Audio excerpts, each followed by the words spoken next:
Assalamualaikum warahmatullahi wabarakatuh. Hari ini kita berjumpa lagi dalam pembahasan yang menarik tentang komunikasi pembangunan, tentunya dalam bahasan tentang menganalisis stakeholder. Dalam bahasan ini kita perlu membuat judul terlebih dahulu, yaitu tentang memetakan pihak terkait dalam proyek pembangunan. Identifikasi stakeholder yang efektif. Identifikasi stakeholder dalam proyek pembangunan adalah langkah penting dalam manajemen proyek yang bertujuan untuk mengidentifikasi semua pihak yang memiliki kepentingan atau dampak terhadap proyek. Memahami siapa saja yang terlibat dan terpengaruh oleh proyek ini sangat penting karena akan memungkinkan tim proyek untuk berkomunikasi, berkolaborasi, dan memenuhi kebutuhan serta harapan stakeholder yang beragam. Berikut adalah penjelasan lengkap tentang identifikasi stakeholder dalam proyek pembangunan. Pertama yang harus kita pahami itu adalah apa itu stakeholder. Dalam konteks proyek pembangunan, stakeholder merujuk kepada individu atau kelompok yang memiliki kepentingan atau berdampak terhadap proyek tersebut. Mereka dapat berupa pemerintah, komunitas lokal, investor, atau organisasi non-pemerintah. Memahami siapa saja stakeholder dalam proyek sangat penting. Mengapa mengidentifikasi stakeholder itu sangat penting?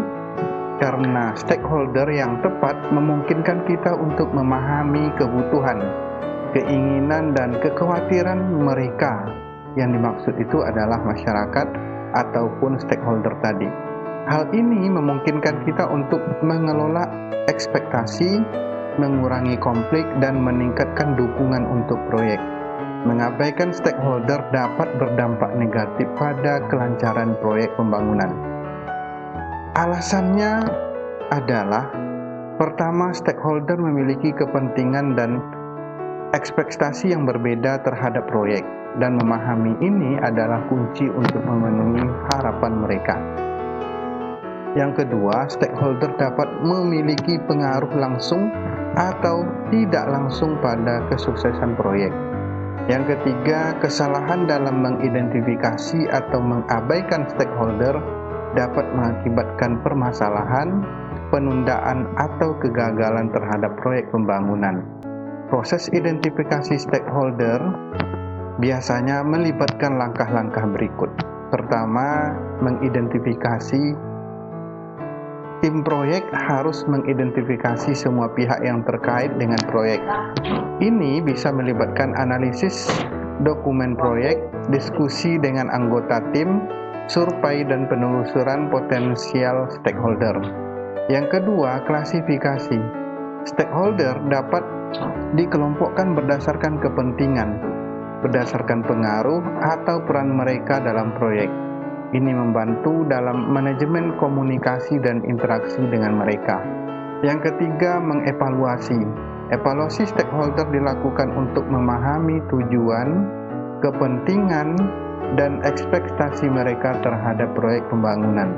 Dan yang keempat adalah prioritas. Prioritaskan stakeholder berdasarkan dampak dan pengaruh mereka terhadap proyek pembangunan. Stakeholder yang memiliki pengaruh besar dan kepentingan tinggi harus mendapat perhatian lebih. Kemudian ada beberapa jenis stakeholder.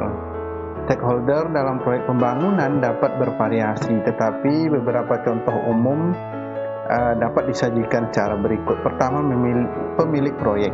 Orang atau organisasi yang membiayai atau menganalisis proyek. Itu maksudnya. Yang kedua, pihak berkepentingan internal. Maksudnya adalah anggota tim proyek, manajemen proyek, dan staf yang terlibat langsung dalam proyek. Yang ketiga, pemerintah dan otoritas regulasi. Ini maksudnya adalah badan pemerintah yang mengawasi proyek dan penerapan peraturan. Nah, yang keempat, ada kontraktor dan vendor.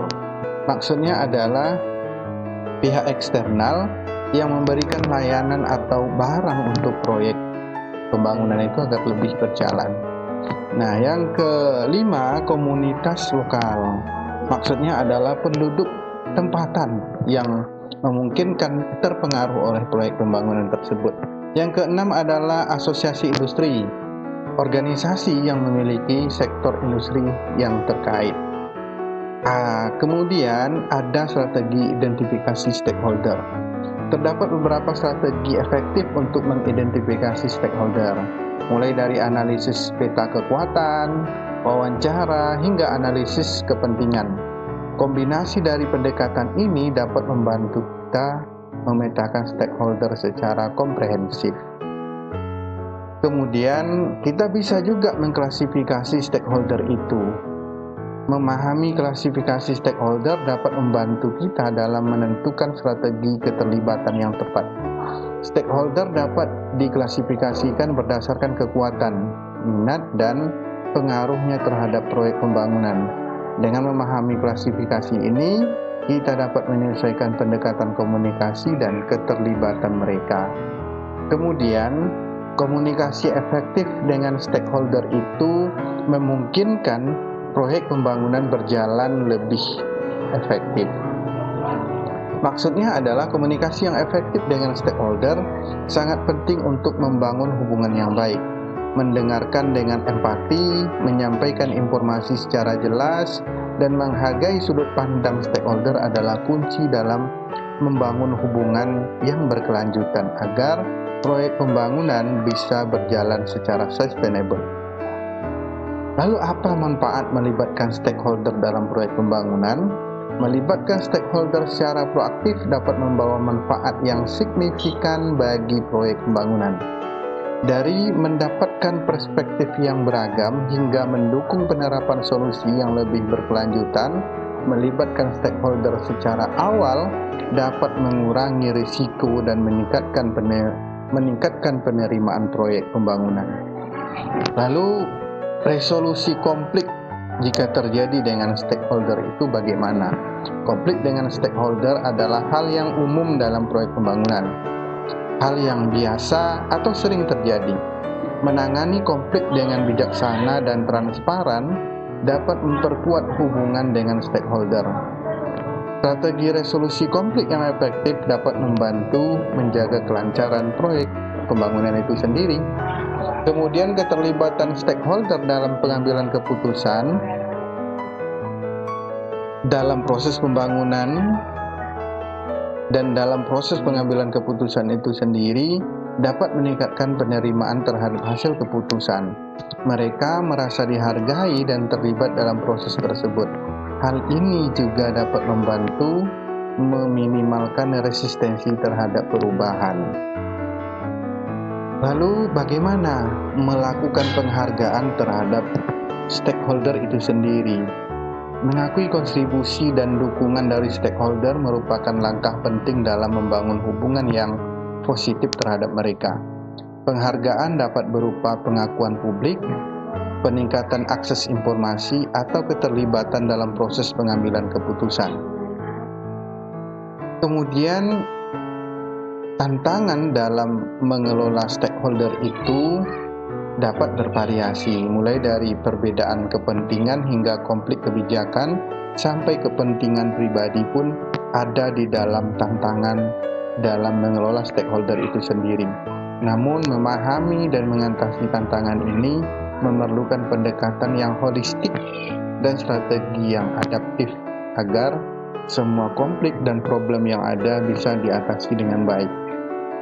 Lalu strategi mengatasi tantangan ini dalam mengelola stakeholder memerlukan strategi yang cermat, mulai dari membangun kemitraan yang kuat hingga meningkatkan transparansi dan komunikasi yang efektif.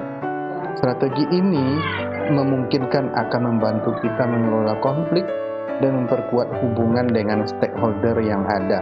Kemudian ada studi kasus dalam menganalisis stakeholder seperti analisis stakeholder. Latar belakangnya adalah sebuah kota sedang merencanakan pembangunan sebuah pusat komunitas di daerah perkotaan yang bertujuan untuk memberikan fasilitas dan layanan kepada penduduk setempat, termasuk ruangan pertemuan, pusat perpustakaan, taman bermain, dan kelas seni.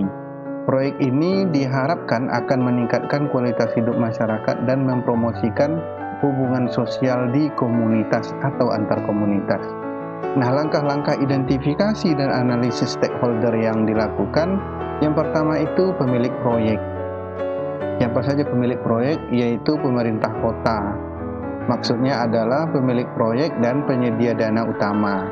Kemudian Departemen Pembangunan Kota, maksudnya bertanggung jawab untuk mengawasi dan mengelola proyek. Kemudian yang kedua adalah pihak berkepentingan internal. Siapa saja pihak ini? Tim proyek, termasuk arsitek, insinyur, dan manajer proyek. Yang kedua, staf operasional pusat komunitas yang akan bekerja di sana. Kemudian yang ketiga, pemerintah dan otoritas regulasi. Siapa saja mereka? Yaitu otoritas perencanaan kota, yaitu mengawasi persetujuan perencanaan dan izin pembangunan.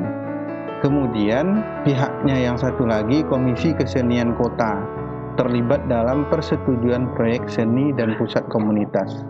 Kemudian yang keempat, pihak yang terkait itu termasuk komunitas lokal. Siapa saja komunitas lokal itu? Pertama, penduduk setempat, masyarakat sekitar pusat komunitas yang akan terpengaruh oleh pembangunan dan pengoperasian proyek. Kemudian kelompok-kelompok sosial dalam dan olahraga. Ini maksudnya adalah organisasi komunitas yang dapat menggunakan fasilitas pusat komunitas yang akan dibangun itu. Yang kelima, asosiasi industri. Siapa saja pihak asosiasi industri ini? Asosiasi kontraktor konstruksi. Maksudnya adalah mungkin terlibat dalam pelaksanaan fisik proyek dalam bentuk kolaborasi. Kemudian asosiasi seniman lokal, mungkin berkolaborasi dalam program seni di pusat komunitas. Nah, yang keenam, lembaga donatur. Nah, lembaga donatur ini adalah lembaga swadaya masyarakat dan organisasi filantropi, mungkin telah memberikan dana atau sumber daya untuk mendukung proyek. Dari semua jenis pihak yang terlibat tadi, dari semua langkah-langkah identifikasi tadi, dapat pula kita analisis stakeholdernya. Pertama itu pemerintah kota adalah pemilik proyek dan merupakan pemangku kepentingan utama dalam proyek ini. Mereka memiliki kepentingan dalam memastikan proyek berjalan sesuai rencana dan anggaran.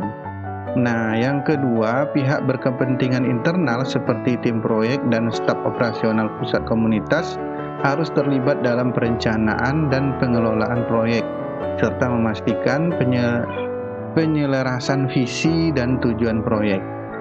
Yang ketiga, otoritas perencanaan kota dan komisi seni memegang peran penting dalam persetujuan perencanaan dan seni proyek ini. Nah, yang keempat, komunitas lokal termasuk penduduk setempat dan kelompok sosial memiliki kepentingan dalam pemenuhan kebutuhan mereka dan harapan terhadap fasilitas pusat komunitas. Kemudian yang kelima, asosiasi industri seperti kontraktor berkontribusi dan seniman lokal memiliki potensi untuk terlibat dalam eksekusi proyek dan program seni di pusat komunitas. Dan yang terakhir, dari analisis stakeholder ini, lembaga donatur dan organisasi filantropi memiliki kepentingan dalam memastikan dana tersebut untuk mendukung pembangunan dan pengoperasionalkan pusat komunitas. Kemudian manajemen stakeholdernya untuk memastikan kesuksesan proyek, manajemen stakeholder yang baik harus dilakukan. Ini melibatkan komunitas rutin dengan semua pihak terkait, pemantauan perubahan kepentingan atau ekspektasi dan penyesuaian strategi proyek jika diperlukan. Selain itu, mengorganisasi pertemuan dengan stakeholder kunci, mendengarkan masukan mereka dan memastikan transparansi dalam semua tahapan proyek pembangunan yang sangat penting itu. Demikianlah penjelasan dalam menganalisis stakeholder dalam proyek pembangunan dalam hal apa saja. Demikian yang dapat disampaikan. Wassalamualaikum warahmatullahi wabarakatuh.